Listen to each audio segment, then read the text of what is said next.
Martin Luther King Jr., American religious leader and civil rights activist. Martin Luther King Jr., American religious leader and civil rights activist Martin Luther King Jr. Original name Michael King Jr. Born January 15, 1929, Atlanta, Georgia, U.S. Died April 4, 1968, Memphis, Tennessee, Baptist minister and social activist who led the civil rights movement in the United States from the mid-1950s until his death by assassination in 1968. His leadership was fundamental to that movement's success in ending the legal segregation of African Americans in the South and other parts of the United States. King rose to national prominence as head of the Southern Christian Leadership Conference, which promoted nonviolent tactics, such as the massive March on Washington, 1963, to achieve civil rights. He was awarded the Nobel Peace Prize in 1964. Martin Luther King Jr. Born January 15, 1929, Atlanta, Georgia. Died April 4, 1968, aged 39, Memphis, Tennessee. Awards and honors: Grammy Award 1970, Nobel Prize 1964, Notable Works: I Have a Dream, Notable Family Members, Spouse Coretta Scott King. Early years. Learn about the life and career of Martin Luther King Jr. Learn about the life and career of Martin Luther King Jr.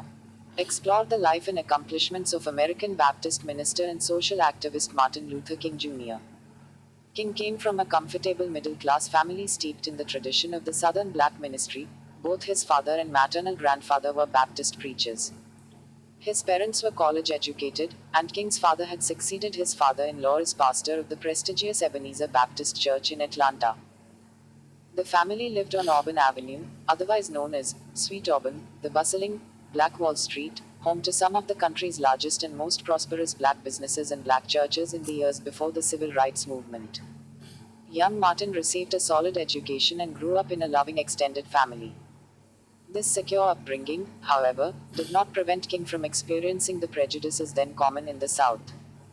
He never forgot the time when, at about age 6, one of his white playmates announced that his parents would no longer allow him to play with King, because the children were now attending segregated schools. Dearest to King in these early years was his maternal grandmother, whose death in 1941 left him shaken and unstable. Upset because he had learned of her fatal heart attack while attending a parade without his parents' permission, the 12-year-old King attempted suicide by jumping from a second-story window. In 1944, at age 15, King entered Morehouse College in Atlanta under a special wartime program intended to boost enrollment by admitting promising high school students like King. Before beginning college, however, King spent the summer on a tobacco farm in Connecticut. It was his first extended stay away from home and his first substantial experience of race relations outside the segregated South. He was shocked by how peacefully the races mixed in the North. Negroes and whites go to the same church, he noted in a letter to his parents. I never thought that a person of my race could eat anywhere. This summer experience in the North only deepened King's growing hatred of racial segregation. At Morehouse, King favored studies in medicine and law, but these were eclipsed in his senior year by a decision to enter the ministry, as his father had urged. King's mentor at Morehouse was the college president, Benjamin Mays, a social gospel activist whose rich oratory and progressive ideas had left an indelible imprint on King's father. Committed to fighting racial inequality, Mays accused the African American community of complacency in the face of oppression, and he prodded the black church into social action by criticizing its emphasis on the hereafter instead of the here and now. It was a call to service that was not lost on the teenage King. He graduated from Morehouse in 1948.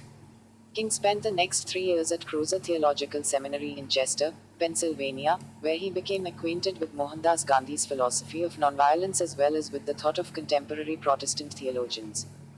He earned a Bachelor of Divinity degree in 1951. Renowned for his oratorical skills, King was elected president of Crozer's student body, which was composed almost exclusively of white students.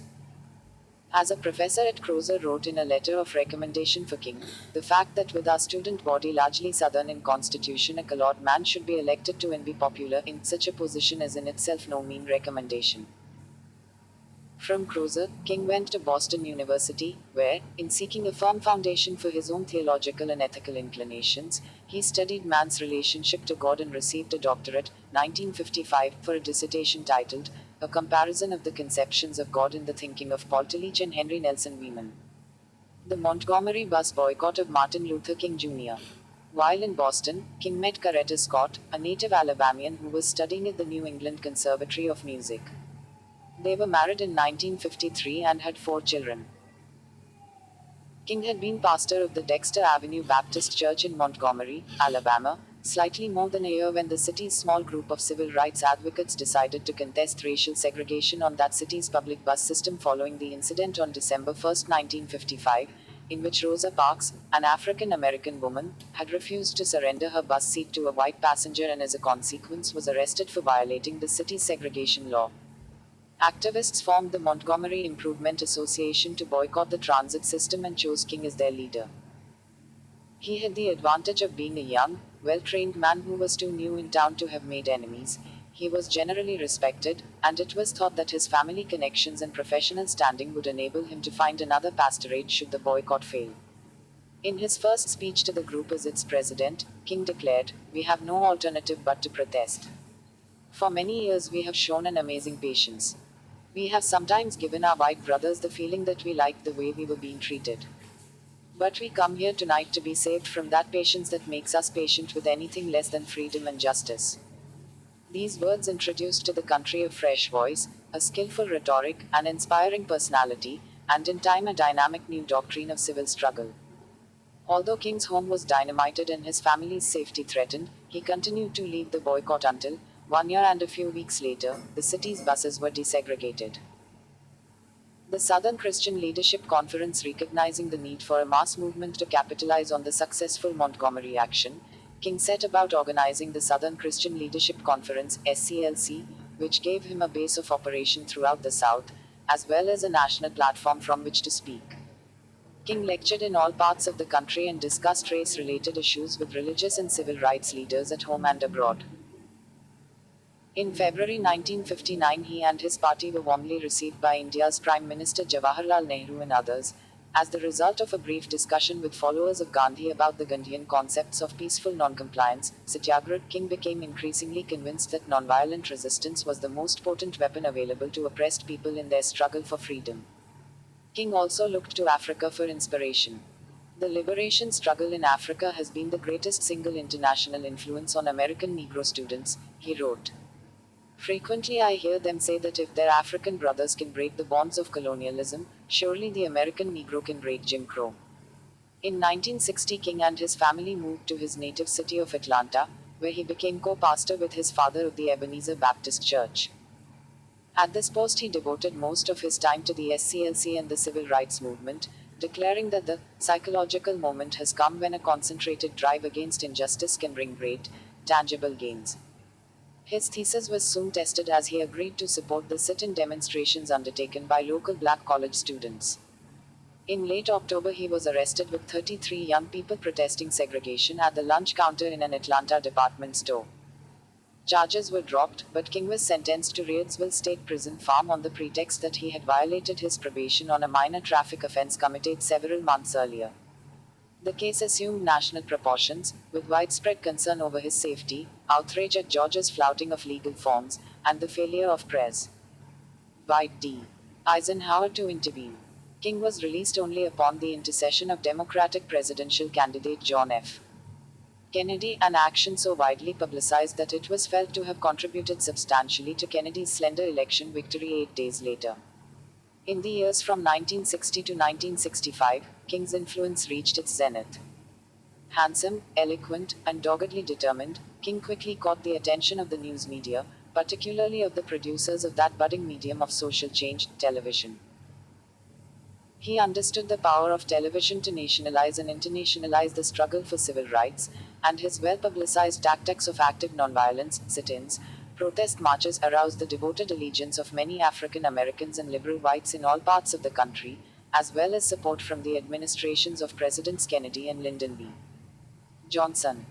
But there were also notable failures, as in Albany, Georgia 1961-62, when King and his colleagues failed to achieve their desegregation goals for public parks and other facilities. The letter from the Birmingham jail of Martin Luther King Jr.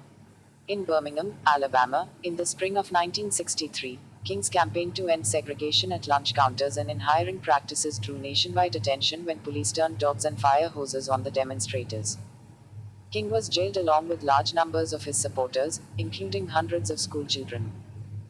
His supporters did not, however, include all the black clergy of Birmingham, and he was strongly opposed by some of the white clergy who had issued a statement urging African Americans not to support the demonstrations. From the Birmingham jail, King wrote a letter of great eloquence in which he spelled out his philosophy of nonviolence. You may well ask, why direct action? Why sit-ins, marches and so forth? Isn't negotiation a better path? You are quite right in calling for negotiation.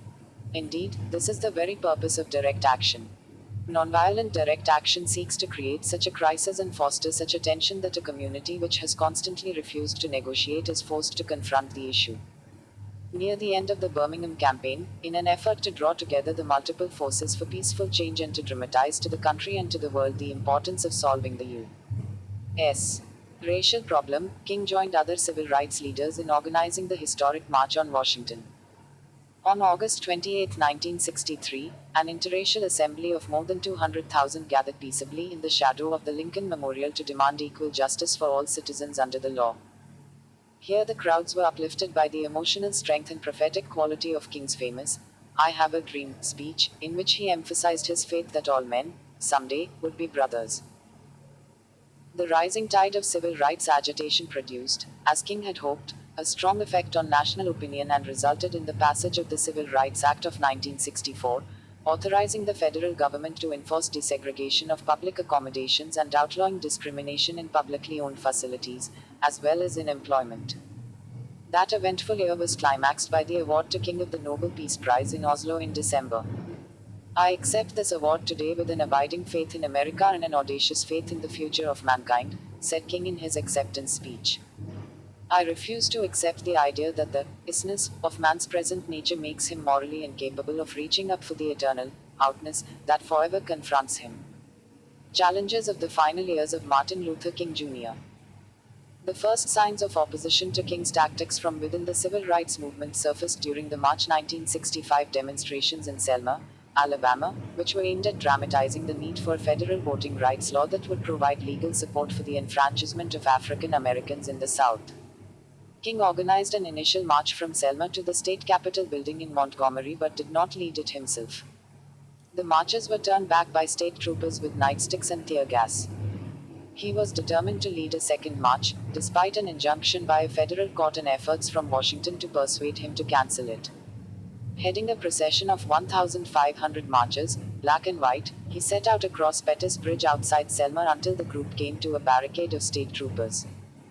But, instead of going on and forcing a confrontation, he led his followers to kneel in prayer and then unexpectedly turned back. This decision cost King the support of many young radicals who were already faulting him for being too cautious.